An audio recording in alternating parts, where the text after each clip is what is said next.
Welcome to the deep dive, where we take your materials and really extract those crucial insights, giving you that shortcut to being truly well-informed.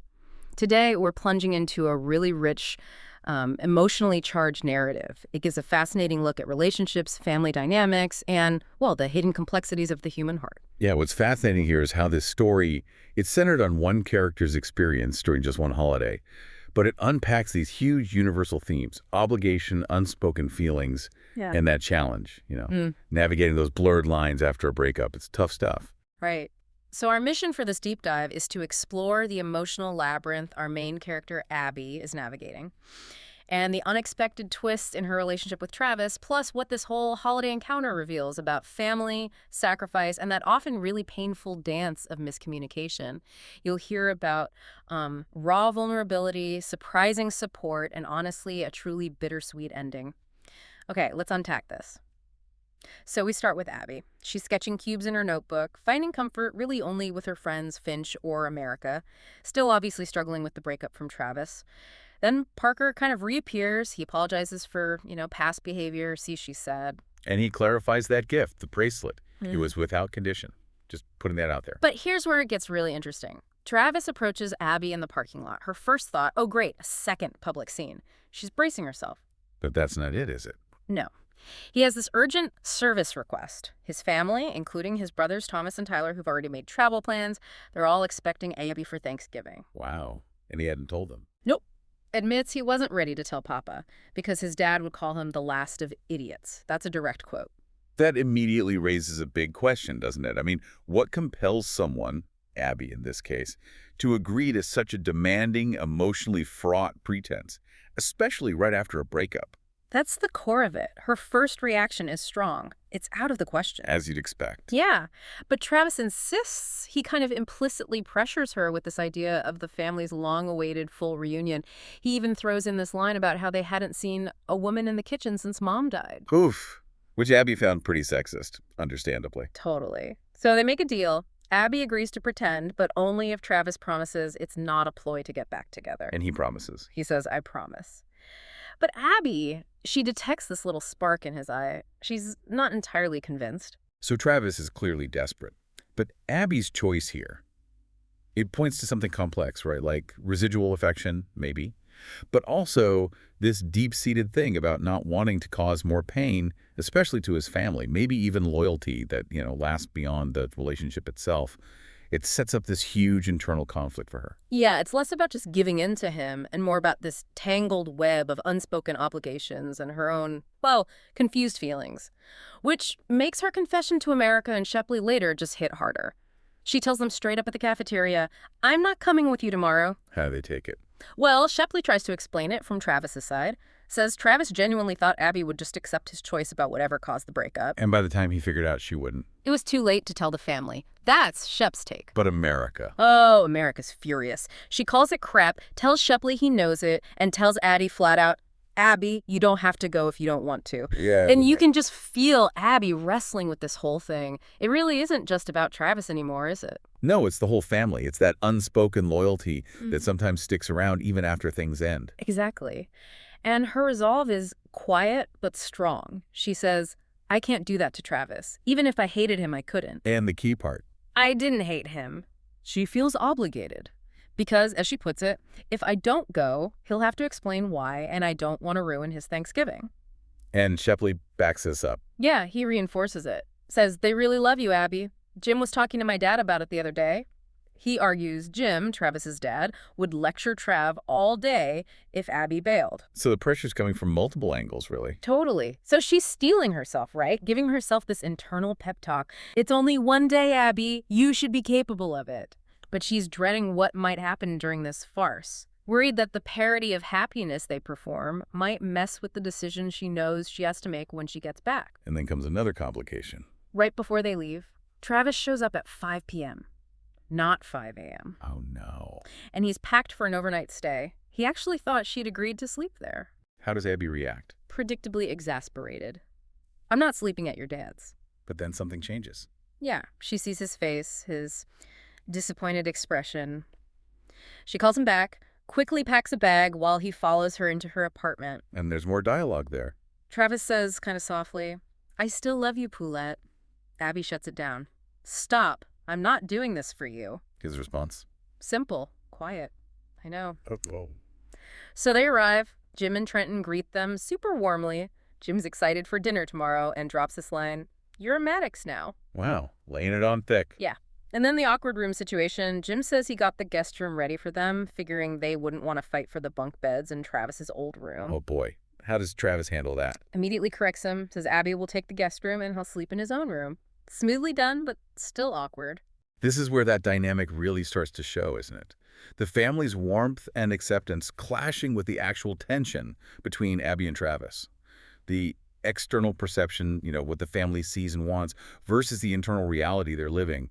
It's compelling. It really is. And this unconditional embrace from the family, it almost makes it harder for Abby, doesn't it? Harder to keep up the pretense, harder to stick to her original decision. Definitely adds another layer of complexity. So during the early meal prep, there's this tangible discomfort. You can just imagine it. Yeah, awkward silence. But apparently it fades once the twins arrive and the kitchen gets noisy and full of banter. Normal home-like chaos takes over. Exactly. And Jim starts telling stories. Past Thanksgiving culinary disasters, stories about his late wife, Diane, who is apparently a hell of a cook. Setting a nostalgic family tone. Yes, but then he gets serious. He shares something really deep about Travis after his mother died. What does he say? He says, "It was hard for all of us, but Travis, he stopped loving people." He admits he was surprised Travis brought Abby home because it meant you were important to him. That's a heavy reveal. It gives so much context to Travis's behavior, doesn't it? It really does. It explains why he might be so desperate for Abby to stay, why the family is so welcoming. It's a huge piece of backstory dropped right there. It absolutely reframes his actions. It builds empathy, shows the depth of his past trauma, and positions Abby as this potentially healing figure for him. The stakes just got way higher for her decision. And Jim doesn't stop there. He basically pleads with Abby. What does he ask? He says, things will never be simple with Travis. He's going to make a lot of mistakes. He tells her, you are the only woman he has loved besides his mother. If you also leave, I dare not even imagine how he will react. Wow. Direct emotional appeal. And then he hopes, all my boys find an Abby someday. Abby's just standing there, silent, swallowing tears, feeling her heart broken once again. Intense. Yeah. So how does that night play out? Abby tries to duck out early, go to bed. But Travis convinces her to stay, watch a movie. And he keeps up the act, right? But carefully. The text says, he continued to pretend while sparing me. He hadn't tried to, take advantage of the situation. So Abby's feeling conflicted. Deeply. In a real dilemma, both grateful and disappointed. The pull is strong. Sitting close, smelling his familiar scent, her resolve was wavering. That physical proximity is powerful, even when boundaries are supposedly set. It shows how unspoken desires can just override words, especially after a serious relationship. It's like their bodies remember, even if their minds are saying break up. So true. Then Thomas, one of the brothers, walks in. And things get tense. A little. He notices Travis's hand resting on Abby's thigh. Abby quickly covers, says they're just tired from all the cooking. Smooth save. Later, though, by the bedside, they have this really poignant conversation. Travis asks her, straight up, this is our last night together, isn't it? Oh, wow. Cutting right to it. He reaffirms his love, and then he clarifies that promise he made earlier. About it not being a ploy. Yeah. He says, I promised it wasn't a ploy to get us back together, and it's not. Then he adds, well, if it can get me back with you, I'll be happy for it to be one. Honest, at least. How does Abby respond? She confesses simply, I still love you. Which leads Travis to ask. If our story is really... Yeah. If you really want to break up with me, would you let me hold you tonight? What does Abby say? She sets a firm condition. There's no question of us making love. He agrees immediately, so they hold each other. She feels at peace in his arms, but then the reality hits her again. She whispers, I don't think I can, Travis. Can't go through with the breakup or can't? It seems like she means she can't sustain the distance, maybe can't leave him. He just holds her tighter, and she breaks down, starts crying. So much unresolved emotion there. Yeah. What happens on Thanksgiving Day itself? It starts super early, pre-dawn. Abby and Travis are alone in the kitchen prepping the turkey. He's apparently getting used to the icy tile floor, and Travis lays his cards on the table. He tells her, I have less than 24 hours with you, Poulette. I'm going to kiss you. Bold. I'm going to kiss you often today, all day, every time the opportunity arises. If you want me to stop, just ask, but as long as you don't say anything, I will make every second of this last day with you count. That's intense determination. Did she ask him to stop? No! She accepts his kisses. The text notes he was not under any illusions about what would follow. Really? They have this passionate encounter. It's described vividly, and Abby thinks, I could spend thousands of years trying to forget this moment. It would be etched forever in my memory. This is the turning point for her, isn't it? Absolutely. Lying there next to him, reading in his eyes the unconditional love he held for me, she forgets everything, the disappointment, anger, and pretended good resolutions. She realizes. I loved him too. It was impossible for us to live apart. It's a complete internal shift. This moment really resonates, you know? It mirrors that struggle with lingering feelings and expectations after any big relationship ends. So she's ready to tell him. Desperately wants to. But Travis deflects. He says, don't say anything, okay? I prefer not to think about it until I have to. He's trying to preserve the moment. Seems like it. He gets up to get dressed, saying he wants to keep a good memory of this moment. He's avoiding the conversation she wants to have. So the day goes on. Abby cooks. Travis is constantly affectionate, kissing her, touching her. Tyler, the brother, even complains jokingly, there are rooms for that, Travis, damn it. Lightens the mood a bit. Yeah. Then comes the big family dinner. Everyone compliments Abby's cooking. And Jim makes this declaration. You're a Maddox now. I hope you'll be present at all holidays and not to cook. Oh, man. Talk about pressure. And imagine that moment for Abby. Her heart just sinks. She looks at Travis, realizes he still hasn't told them they broke up. She needs to talk to him now, but she's caught in the middle of this happy family scene. It's that internal conflict reaching its peak. Everything around her feels so right, like home, but the actual foundation is incredibly shaky because of the unspoken truth. She's caught between what she feels now and the decision she thought she'd made.